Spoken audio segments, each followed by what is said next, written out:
Welcome to our channel. Today we how to fix target audience with SurveyMonkey, easy tutorial step by step clearly.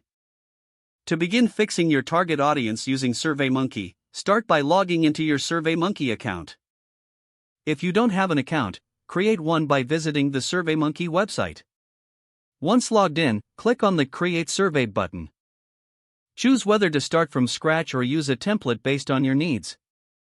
If you decide to use a template, search for audience-related templates to speed up your process. Once you've chosen a template or started from scratch, give your survey a clear, relevant title. Next, focus on crafting questions that will help define your target audience. Incorporate multiple choice questions to gather demographic data like age, gender, and location. Consider adding open-ended questions to gather qualitative insights. Use the logic feature to direct respondents based on their answers for more targeted insights. After finalizing your questions, take a moment to preview the survey for any adjustments.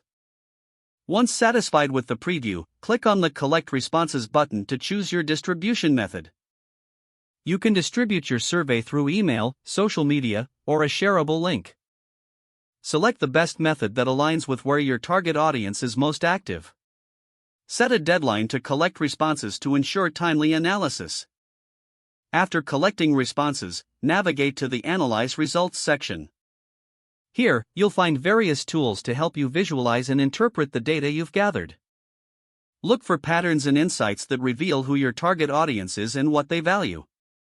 Use this information to refine your marketing and messaging strategies accordingly.